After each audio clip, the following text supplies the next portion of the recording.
Démocratie, en fait, pour ne pas dire la démocratie à l'occidental, certes, c'est un produit d'importation, c'est un produit qui est venu de l'Europe, certes, mais on ne peut pas dire que la démocratie a échoué, a montré ses limites ici en Afrique, non. On ne peut pas dire ça comme ça. On doit le dire comment, du coup?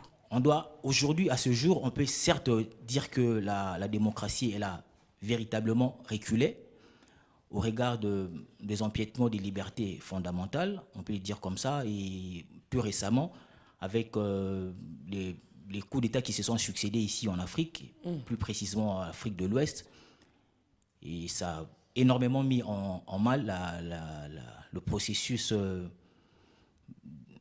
l'évolution, l'évolution de la démocratie en Afrique. Mais aller dire que la démocratie a échoué, non, je ne dirais pas ça. La définition qui est connue de tous, c'est un système politique dans lequel le peuple est souverain. En Afrique, certes, la démocratie n'est pas un produit de chez nous, c'est un produit d'importation, au même titre que l'indépendance. L'indépendance aussi, le vent des indépendances que nous avons connu dans les années 60, sont un produit de l'étranger, mais qui est venu, qui a su aussi faire ses preuves ici en Afrique. C'est de même aujourd'hui avec la démocratie. La meilleure des choses à faire avec la démocratie, la démocratie en soi n'est pas mauvaise. Elle n'est pas mauvaise. Elle n'est pas du tout mauvaise. La seule difficulté que nous éprouvons aujourd'hui est que la démocratie occidentale ne peut pas se transposer ici en Afrique. Au regard de nos cultures, qui sont largement différentes à celles des Occidentaux. La démocratie chez nous ici, on dit que la démocratie, c'est le pouvoir du peuple par les peuples pour le peuple. Notamment, le choix que nous avons opté, s'il faut prendre l'exemple de la RDC, nous avons opté pour les élections. Les élections avec pour finalité d'avoir des représentants, ceux-là qui vont porter les aspirations, les desiderata de la population. Et une fois que on est élu, on a ces mandats-là, on doit forcément, on est appelé à se mettre au service de ce peuple-là. On ne risque pas de se comprendre. Je disais tantôt que nous sommes le seul pays en Afrique qui porte le qualificatif démocratique. Nous n'allons pas tout remettre en cause. La constitution en vigueur, elle a été votée par référendum. Le peuple s'est exprimé, on parle de la démocratie. C'est les pouvoirs qui tournent autour du peuple. Le peuple s'est prononcé en 2015, en 2005, lors du référendum, a voté favorablement pour la Constitution. Ça veut dire que certes, elle est calquée au modèle français et tout, mais le peuple, il y a eu ce suffrage populaire, le peuple a adopté cette Constitution.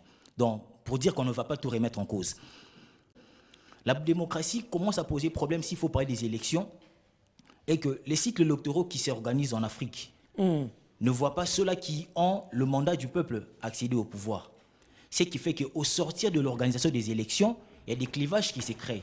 D'une part, ceux-là qui contestent les résultats des élections, et d'autre part, ceux-là qui brillent par le triomphalisme. Et par conséquent, nous arrivons à perdre des années comme ça. S'il faut prendre l'exemple de ce qui s'est passé en 2018, nous avons perdu 2 bonnes années comme ça jusqu'en 2021 pour arriver à la dissolution de la coalition FCC Cash. Il faut aussi signaler que le développement est tributaire de l'organisation des bonnes élections. Je ne parle pas de meilleures élections, je parle plutôt des bonnes élections. Les élections qui verront le choix de l'électeur congolais être respecté. Le développement est conditionné par la qualité d'homme. Est conditionné par la volonté politique. Vous parlez politique. du développement, c'est une croissance économique. S'il vous plaît, il faut faire la part des choses. Il y a une différence, s'il vous plaît, vous allez continuer. Parce qu'on doit éclairer des gens qui nous suivent. On ne peut pas faire la cacophonie. Le développement n'a pas un standard international. Ce que nous appelons tolérance, s'il vous plaît. J'avais la parole, ce que nous appelons développement au Brésil n'est pas le même développement que nous appelons aux États-Unis. N'essayez pas d'imiter Mobutu sur ces plateaux. Mobutu qui le disait, c'était un autre contenu. Dans le royaume, je pense. Il y a combien de royaumes ici en RDC? Quel est ce royaume qui va diriger ce pays? S'il vous plaît. C'est anachronique apparemment, la démocratie dérange. S'il vous plaît. On doit rentrer dans le royaume alors. Moi, je vois que... Mais la Belgique... Déjà, si on ne s'entend pas par rapport à la prise de parole, je vois très mal quel est ce royaume qui va accepter d'être dirigé par un autre. S'il vous plaît. C'est un débat. Non, c'est un débat. Non, s'il vous plaît. respectons le choix populaire. On ne vient pas faire si ici... Si on veut parler de la démocratie, respectons aussi le choix populaire qui a été ce référendum de 2004. Non, s'il vous plaît. Quand Mobutu a ouvert les pays vers les processus démocratiques à l'Occident, vers les années 1991, c'est là où notre pays a commencé à balbutier. La conférence nationale souveraine. Monsieur Marcel, le maréchal Mobutu ne va plus revenir. Il ne sortira pas de sa tombe. La meilleure des choses à faire serait de se servir des acquis que le maréchal Mobutu nous a laissés. Exactement. Avec l'éternel recommencement. Quand un régime arrive et remet en cause ce qui a été fait, voilà tout le problème que nous avons. Notre démocratie peut arriver à maturité. Et mort de la rébellion aussi. Et puis de la politique de reculer pour mieux sauter alors. En tout cas, reculer pour mieux sauter, je ne remets pas ça en cause. La chose que moi je propose serait que qu'on se serve des acquis des uns et des autres. C'est que le président Mobutu, il a brillé par la défense et l'intégrité territoriale. La rébellion n'est pas un acquis. On peut continuer à travailler sur ce terrain-là. Aujourd'hui, le MLC est un parti démocratique. On ne peut pas remettre ça en cause. Non, mais attendez, vous n'allez quand même pas me dire qu'on est là pour parler du MLC. Il n'y a aucun parti démocratique dans ce pays. On va pas parler du MLC pendant toute l'émission quand même. Il n'y a aucun parti démocratique. Rapidement, je dois conclure. Je me rends compte que le co-débatteur d'à côté est en train de confondre ce qu'on appelle la démocratie et la stabilité. Quand vous parlez de la Guinée avec le président Théodore Obiangema, j'ai entendu aussi le co-débatteur en face de moi parler du Rwanda. Ce sont des pays qui sont plutôt stables. Ce ne sont pas des pays démocratiques. Ce sont des pays stables. Mais c'est la démocratie à leur manière. La démocratie et la stabilité. Qu'est-ce que vous pensez vraiment que la démocratie est tributaire de l'organisation? On a cette légitimité. Vous remarquerez que même dans la constitution de notre pays, il a été question des crises de légitimité qui ont toujours hanté l'histoire de notre pays. Les gens qui arrivent au pouvoir, pas par le canal du peuple. Quand on arrive par le canal du peuple, on a cette légitimité. On a cette force-là d'engager le peuple dans les décisions qu'on prend. Vous remarquerez le roi belge n'est pas arrivé au pouvoir par le canal du peuple. Vous remarquerez aussi, voilà tout le grand problème. On veut calquer au modèle de Belge.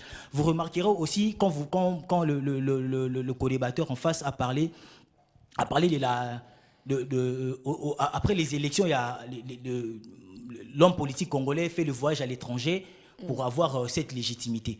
Mais c'est dû à quoi? Simplement parce que le choix de l'électeur congolais n'a pas été respecté. Si seulement le choix de l'électeur congolais a été respecté, on se sentirait à même d'engager ce peuple-là. Même à l'Ouganda. Et en parlant du MLC pour dire que nous sommes un parti, nous l'assumons. Autrefois, nous étions un mouvement politico-militaire, simplement parce que le pouvoir qui venait de s'installer, l'AFDEL qui a été arrivé au pouvoir sous prétexte qu'il devait chasser une dictature qui a chassé une autre pour s'installer. Voilà pourquoi nous avons pris le courage de mener une lutte armée pour mettre en mal cette dictature qui venait de s'installer. Et encore plus loin, pour dire qu'aujourd'hui, la Constitution... Vous avez pris plus d'une minute. Rapidement, madame. La voie démocratique que nous avons aujourd'hui, le MLC y est pour beaucoup. Nous avons travaillé énormément pour qu'aujourd'hui, au pays, pour qu'aujourd'hui, en RDC, l'accession au pouvoir passe par le canal du peuple. Voilà pourquoi aujourd'hui, nous nous permettons de parler de la démocratie. La démocratie est une bonne chose à la seule condition qu'on l'applique au regard de la culture.